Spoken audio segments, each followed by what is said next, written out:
नमस्कार प्यारे साथियों, न्यू विजन स्टडी पे आपका फिर से स्वागत है। और जैसे कि आपको पता है, ज्योग्राफी की कंटिन्यू क्लास चल रही है।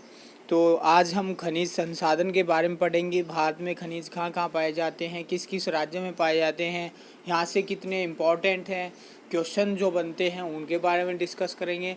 और जो भी हमारा यहाँ से एग्ज़ाम के दौरान जो क्वेश्चन पूछे जाते हैं वो भी हम आपको बताएंगे। और जैसे कि हमारी ये टॉपिक कंप्लीट हो जाती है, ज्योग्राफी कंप्लीट हो जाएगी, तो हम फिर सीधे क्वेश्चन की तरफ बढ़ेंगे। सीधे क्वेश्चन टेस्ट सीधे हम क्या है डाल लेंगे इस चैनल पे। और जो भाई नया आया है वो चैनल को लाइक करे, शेयर करे और सब्सक्राइब कर ले, ताकि आगे क्या है खनिज संसाधन जो हमारी वीडियोज आती रहेंगी वो आप कंटिन्यू देख सकते हैं। जैसे कि हमारा टॉपिक आज क्या है, खनिज संसाधन।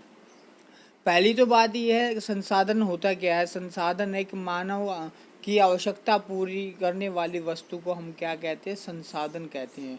कोई भी वस्तु क्या है मानव की आवश्यकता पूरी करती है, वो कोई भी हो सकती है, गाड़ी, कार, फैन, कोई भी चीज़ क्या है संसाधन हो सकती है।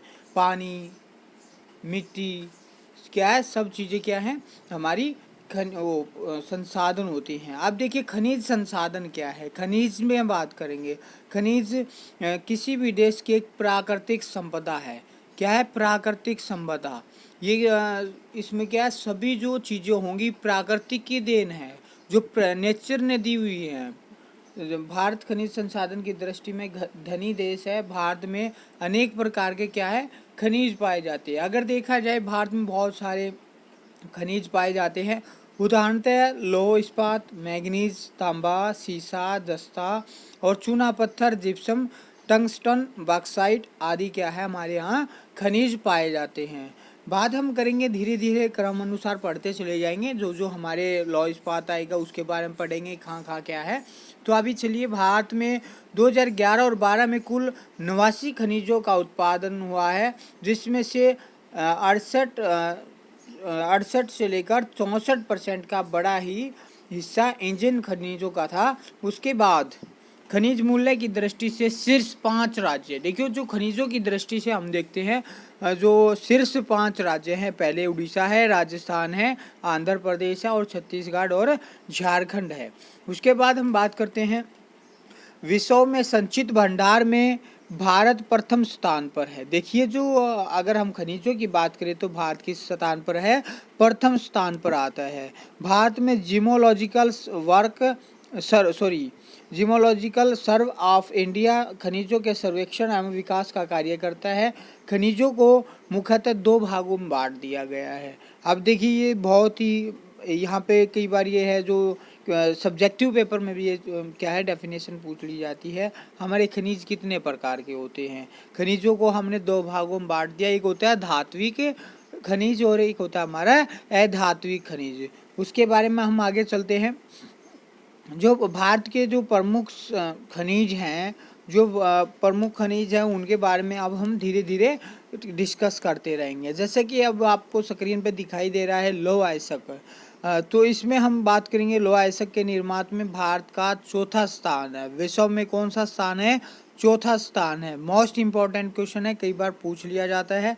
भारत से सर्वाधिक निर्यात जापान को करता है। लोहे का सबसे ज़्यादा निर्यात जापान को करता है। बेहेडीला की खान इंडिया की सबसे बड़ी यांत्रिक खान है। क्या है बेहेडीला जो हमारी है, तो वो क्या है यांत्रिक खान है, सबसे बड़ी खान है, जहाँ से विशाखापट्टनम बंदरगाह आंध्र प्रदेश द्वारा जापान को लोहे का निर्यात किया जाता है। गोवा के अधिकांश लौह अयस्क का निर्माण भी जापान को ही किया जाता है। सबसे ज़्यादा जो निर्यात किया जाता है भारत द्वारा लौह अयस्क का, जो हमारे लोहे का निर्यात किया जाता है सबसे ज़्यादा, वो हमारा जापान के साथ किया जाता है। भारत कुल निर्यात का 2/3 लौह अयस्क का निर्यात जापान को करता है।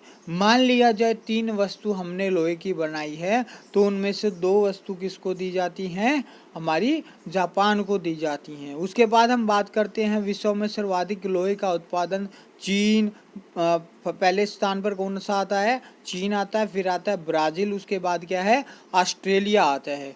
उसके बाद हम बात करते हैं किसी भी देश के औद्योगिक विकास का आधार लौह अयस्क को ही माना गया है। अब देखिए लौह अयस्क को ही माना गया है।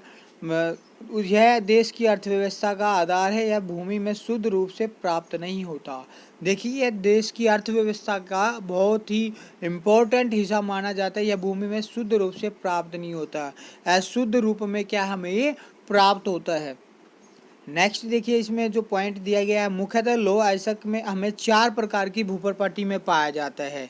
देखिए सबसे जो इम्पोर्टेंट है, सबसे जो अच्छी क्वालिटी होती है, हेमेटाइट होती है, उसके बाद होती है मैग्नेटाइट होती है, उसके बाद हमारी लिमोनाइट, सीडेराइट क्या हमारी कोई लौह अयस्क की क्या है हमारी मोस्ट इम्पॉर्टेंट पाई जाती हैं। उसके बाद हम देखिए यहाँ से जो इम्पोर्टेंट क्वेश्चन है वो हम डिस्कस कर लेते हैं। इसमें से जो हमारा सबसे पहला क्वेश्चन यही बनता है, लौह अयस्क का निर्यात सबसे ज़्यादा किस देश के साथ किया जाता है? हमारा जापान के साथ किया जाता है। उसके बाद हम पूछ लेते हैं जापान के साथ कितना हम आयात और निर्यात करते हैं? 2/3 क्या है जापान के साथ हम निर्यात करते हैं। और उसके बाद हम बात करते हैं, यहाँ से ये पूछ लेगा लोहे की सबसे उच्च क्वालिटी कौन सी है, वो पूछ ली जाएगी। उसके बाद हमारी क्या है मैग्नेटाइट क्या है हमारी सेकंड क्वालिटी आती है, लिमोनाइट क्या हमारी थर्ड क्वालिटी आती है, सीडेराइट क्या होती है हमारी फोर्थ क्वालिटी आती है। उसके बाद हम बात करते हैं ऊपर, एक बार फिर से चलते हैं, एक नज़र फिर से देख लेते हैं जो जो इम्पोर्टेंट क्वेश्चन बनते हैं। देखिए ये पूछ लिया जाता है खनिज मूल्य की दृष्टि में शीर्ष 5 राज्य कौन से हैं? उड़ीसा है, राजस्थान है, आंध्र प्रदेश, छत्तीसगढ़ और झारखंड है।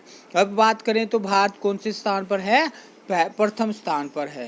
अब बात करते हैं खनिजों को कितने भागों में बांटा गया? 2 भागों में बांटा गया है। कौन कौन से? धात्विक खनिज और अधात्विक खनिज। दोस्तों वीडियो पसंद आया होगा, आई होप इसके लाइक कीजिए, सब्सक्राइब कीजिए और शेयर कीजिए ताकि आगे भी जो वीडियोस आती रहेंगी वो आपको मिलते रहें। जय हिंद, जय भारत।